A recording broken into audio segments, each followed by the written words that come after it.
Thank you so much. I was actually just saying to Andrew how excited I am to be here and how much marketing has evolved, not just since the start of my career, but even in just the past few years. I was at the first Content to Conversion conference several years ago, and I think there were about 100 people in the audience, and now 800? It's unbelievable, unbelievable, and it's a testimony to the amazing event that's put on from Content for Demand, as well as from the Demand Gen report, and I'm just thrilled to be here to be talking to all of you guys today. And I know I'm standing between probably some flights home or a really nice dinner or some more alcohol, so I'll try and stay on time. So what I'm going to talk to you guys about today really has, I'd say, two central themes. The first is shifting marketing from a cost center to a profit center. And along those lines, thinking like a business person first and a marketer second. As I mentioned before, just knowing how far marketing has come in my career, let alone over the past 30 years or so, when I first started out in the workforce, I think about 80% of our budget was tied to trade shows. Marketing ROI was more elusive than a unicorn. Everybody wanted to see it, but nobody could. We had no ability to measure, no ability to drive a business conversation around our contribution to top-line revenue. And we pretty much were the people that set up the trade show booths and handed out coffee mugs, and that was kind of how the marketing department was viewed. I am extremely passionate about the move from marketing and the evolution from a cost center to a profit center. So that's going to be a theme that you see consistent throughout my presentation. I've now done this at 3 companies. The latest is Bottomline Technologies. It's taken about 18 months. I'm going to take you on that evolution with us and share how we started from the beginning, kind of the middle step of getting on that journey, and then where we're at today. And then the other theme that I mentioned is thinking like a business person first and a marketer second. And what I really mean by that is the ultimate objective, I think, of any marketing organization that is driven by data and by content is to be able to see that impact on top-line revenue, is to be able to link back to the core business objectives of the company and be able to speak to that.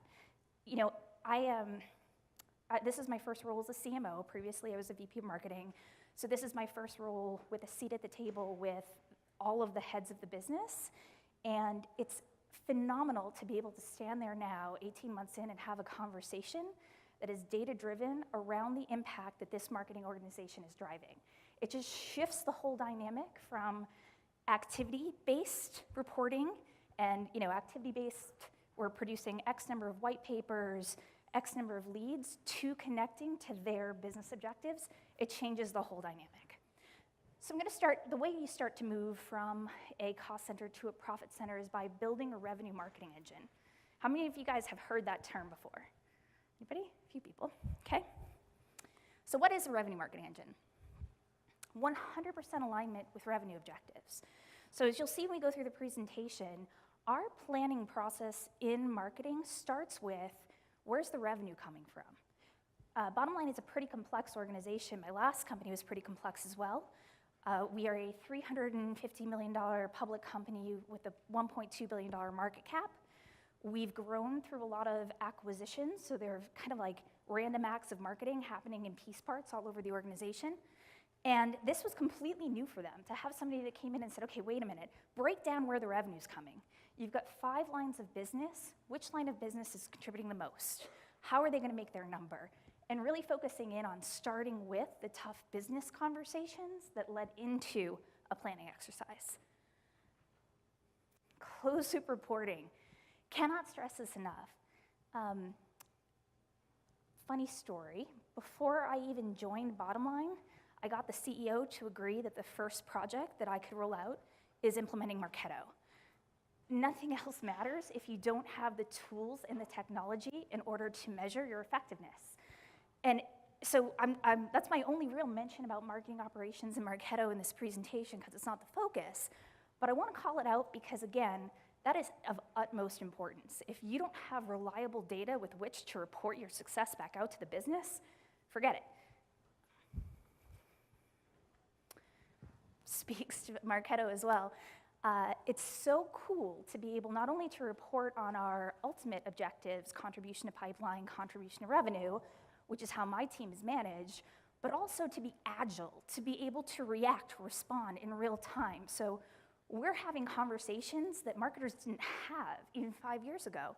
Where on a weekly basis, we're looking at all of our programs, all of our content, and saying, okay, what's performing and why? What's failed and why? How do we optimize and double down on what's working and abandon what's not? Data-driven approach, I can't state the importance of this enough. Marketing is one of those things where everybody has an opinion. Your website's blue, they want it to be green. Your white paper has one title, they want it to be another title. Everybody has an opinion, and the way you take that off the table and change the conversation as a marketer is with data. Ultimately, I don't really care even what our CEO thinks. He's brilliant and he can weigh in, but it comes down to what is performing. This was a major shift with us with our internal creative team. They were sort of, when we started, very rigid around the brand. And when we started, if you sat in on Julie and Stacy's presentation, started testing the boundaries of our brand identity in the sake of driving better results, they got really nervous. But ultimately, we had to shift the mindset of the entire organization that it's got to be about the results, and you manage that through data. The way we've managed our marketing team at Bottomline and in previous organizations is actually quite similar to a sales organization. We're not quite there yet at Bottomline, but we will ultimately sign up for a quota. And I'll report on that quota out to sales leadership and out to the CEO, just like a sales team would. I'll forecast what our direct contribution to pipeline will be, and what our direct contribution to close one revenue will be, and then ultimately report back on the marketing ROI. So I started Bottomline about 1.5 years ago. The company had grown primarily through acquisition. So we have all these little companies that have come together. They all had bits and pieces of different marketing people in different organizations sitting within the line of business, and they were caught in what is such a typical trap. So without having a centralized marketing organization and a charter and a purpose and a vision for where we were taking the marketing organization, they were kind of at the mercy of the sales teams and the LOBs. So this is now the 3rd or 4th time I've seen this dynamic where, excuse me, the salespeople would dictate what marketing would do. Even though the marketing professionals were hesitant and thought, I don't know, that doesn't feel quite right to me, they were being run by the line of business and by sales. So they'd execute. Ultimately, the campaign would fail, and they'd get the crap beat out of them. How many of you guys have had that cycle happen to you? Again and again and again, it's a consistent theme in so many different organizations. So the first thing that I did when I started, again, knowing that that was a dynamic, and I was inheriting 30-odd people or so, some were odd, some were not odd, but 30 people or so that had really just been beaten down. How do I take this team of 30 people that has been a whipping post for years upon years and reorganize this into a marketing team that is actually going to drive business value? The first thing I did upon entry, and this is now again 2nd or 3rd time I've kind of run the same play, is look at the situation in 3 buckets: the people, the process, and the technology, the tools. I will talk to the tools again, not as much, because I think everybody gets the importance of marketing automation in this world and the ability to communicate your results out based on data. But the people part of it is hard, right? That change management. And I wasn't only managing change within the marketing organization, which I have a little bit more span of control on, but I had to educate the entire executive team. We never had a marketing function before, so the things that I took for granted as just business 101 were completely new to these guys, let alone terms like content marketing, marketing automation, marketing KPIs, click-through rates. What I would say here, and the key point of this slide, is that the change management matters. When I started, I told the CEO it was going to take 18 months to stand up this revenue marketing engine, and he laughed. He's like, every other executive has come on and said they'll have it nailed in 12 months. You're the only executive that said 18 months. I said, you don't understand. Like, this is a shift for the whole organization. It's a shift in the way we talk about ourselves. It's a shift in the team. It's new management. It's training people on the new tools and the new processes and really up-leveling everybody's game.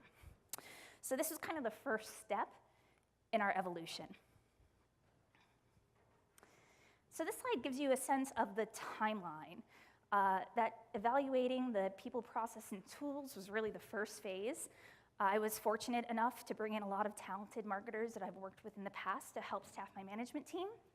Second phase was really learning about the business. So we have 5 different lines of business, all serving very different markets, and under that, probably 100 some odd product SKUs.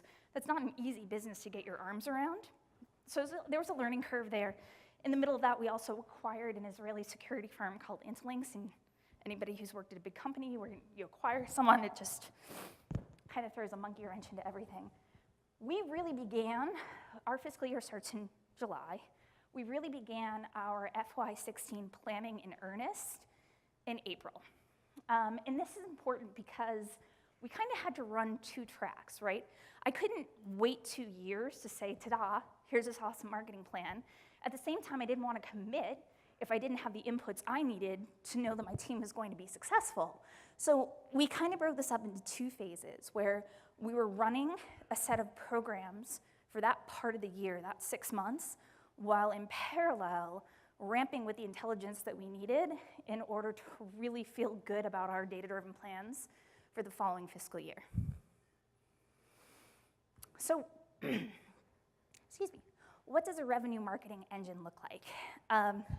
This is a team structure that I've now put in place in a few different companies, and I'd say there are 2 really important call-outs here.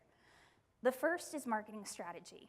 At a previous life, I was asked to market a product, given a hefty budget, and I had been in that space for long enough to know that there wasn't a market for that solution yet. That's, again, kind of connecting the dots to business first, marketing second. 10 years ago, I would have said, awesome, $1.2 million, give it to me and we're just gonna execute the heck out of it. As I've gotten more strategic and more into that business mind frame and those conversations, it shifted. So my gut instinct actually turned out to be right. We spent $1.2 million on a solution that had no place in the market. So the reason I call that out is because we now have a marketing strategy function that saves us from that. So when somebody comes to you with a program, they want to run, they have a product, they think they have a target market identified, you need to challenge that. Does it make sense? We had a sales leader who was pressing us for more and more opportunities. He's got 500 target accounts in his whole universe. And he was asking us for 1,400 opportunities at a 59% conversion rate. It's finally like, time out. Do you realize, this is not only impossible, it's improbable, statistically not going to happen. So again, this really shifts the conversation away from, that tactical marketing to, hold on a second, if I'm going to assign my resources and spend my budget, and I'm ultimately accountable for revenue, I'm gonna make darn sure that I can get there based on your target market, et cetera. The other thing I'll call out here is that it's a mix of functional expertise and domain expertise. So what I mean by that is the functions are here, right? You've got solution marketing, digital programs, et cetera. But when you are in an organization that's as complex, that's larger and more complex, you really need to have that domain expertise to maintain the linkage between the marketing organization and the sales organization in the LOB. An example, Stacey Gardner, who presented at the last session, she is our programs demand gen guru. She's not a banking guru. She runs programs for the banking group. She has a partner in crime named Aaron Oswald, who comes out of banking. The 2 of them, combined with the line of business leader, effectively become the trifecta for all pipeline and demand generation for that business unit, with Aaron supplying the content with her banking domain expertise and Stacey providing the vehicle to communicate that content with her functional expertise in demand gen. So I talked about change management and the shift that we underwent, particularly at Bottomline, but this isn't unusual. One of the things that I continually state to the sales team is you earn the right to sell. It's not a gift. It's not handed to you. And you earn the right to sell by making sure your customers understand that you know their pain points better than anybody else, and that you have a pathway forward for them, and that you're looking at this big, broad market space So you're seeing around the corners for them and the problems that they don't even know they had yet. And you do that by putting the buyer at the center of your universe. I get so frustrated when I see companies trying to sell me stuff where they're just coming over the fence with, here's my product, buy this, buy that. This is what we can do for you. It's like, you haven't established with me that you know what you're doing. You don't have a right to have that conversation with me yet. You've got to establish the right to have that conversation, and you do that by putting the buyer at the center of your universe. Julie and Stacy talked about this in the previous session, but I wanted to bring it up again, because how do you do that? How do you impress upon your target audience that you know more about their problems than they do? You do it by understanding the buyer's journey and having a content program that supports that from awareness all the way to close. So Julie Brewer mentioned this in the last session, the importance of auditing your content. So when we first started at Bottomline, we had 265 pieces of content. My first sales meeting, I asked the sales team, I think the marketing team had just produced 20 new pieces of content in that quarter, and I asked how many of those pieces were being used, and I just got blank stares. They were all super technical, they were down at the product level, they didn't map to a buyer's journey, and they didn't establish us as thought leaders who could take that customer from, I have a pain today, and I'm gonna take you on a happy path to the future, and I'm the one to have that journey with you. It's funny, I spoke to just the change management component of this. When I first started and we went through the content map, we realized, oh gosh, we have a really big gap at the top end of the funnel. Someone once said to me, it's probably someone in this room, that at the top end of the funnel, your content should be married to your brand but divorced from your product. And that really stuck with me. And it proves true again and again and again, right? Back to that, you gotta earn the right to sell your product, and you do that by letting me know you know my world.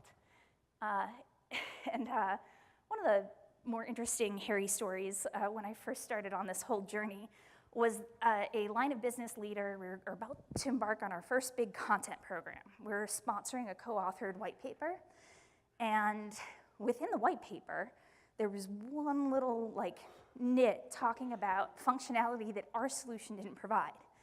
The line of business leader was adamantly against this program.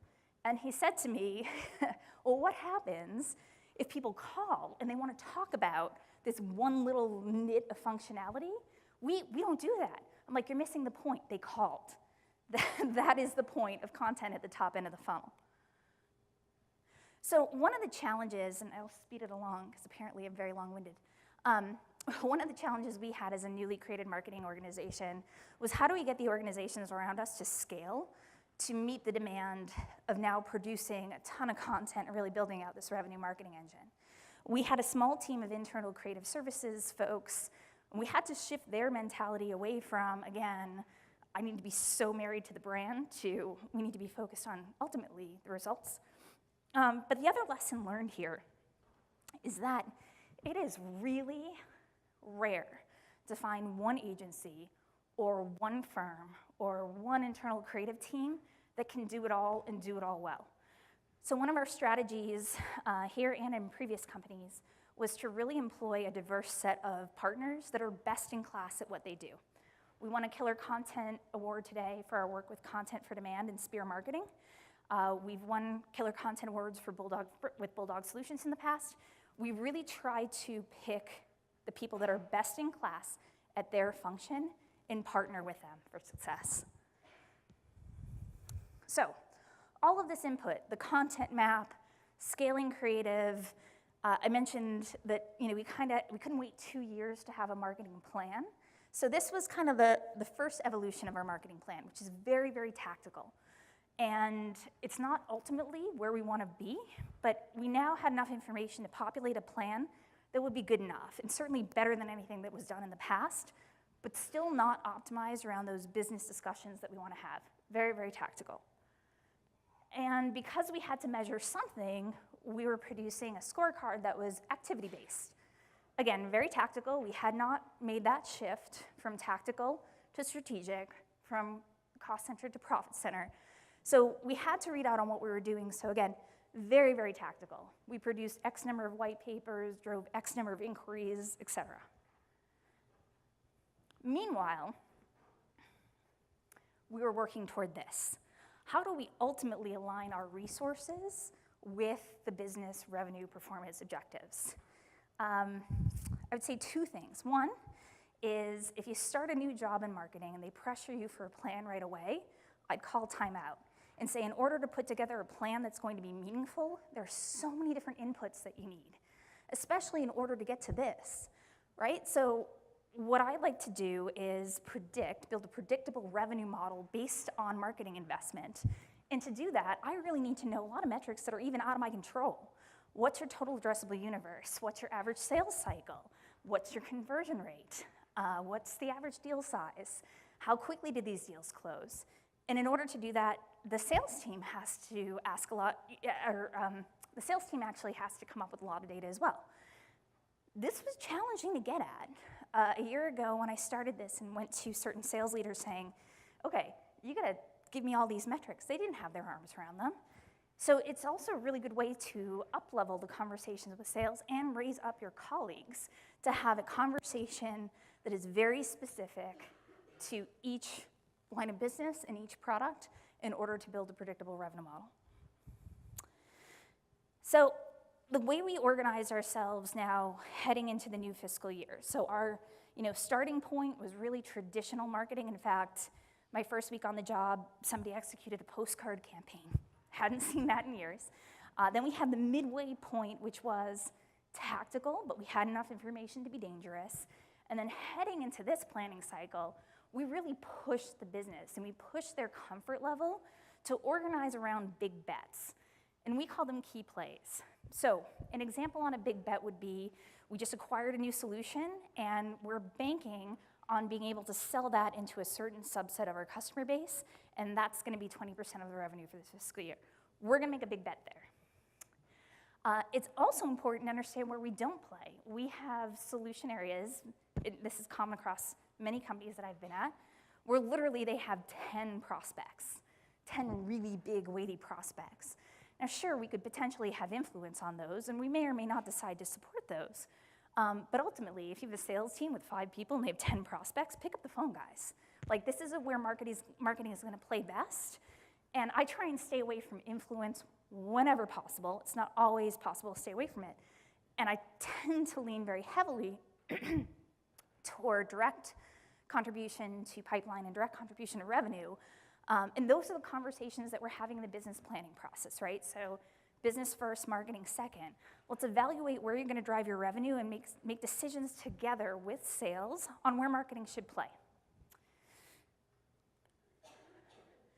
So this is our approach for key plays. Again, I've used this in a number of organizations, and I'm really happy to be able to stand here today and tell you that 6 months into this approach, it's working.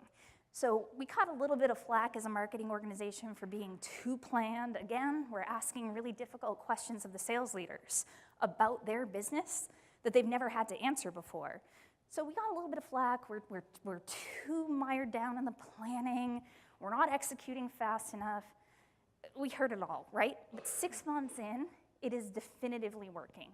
For 2 of our most strategic lines of business, we've actually already returned on investment for the entire fiscal year within a quarter and a half.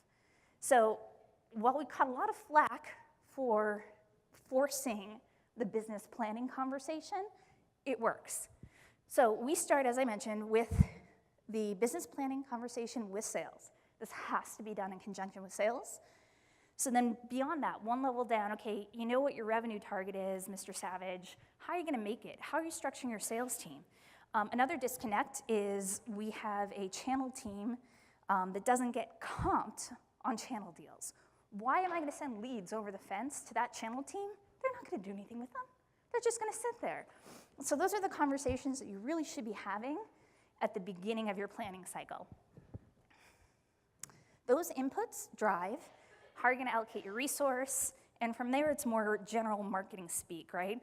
What are your marketing programs? How are you gonna launch them? How are you gonna measure them? And report back, and tie it all together. So, what impact has this had, right?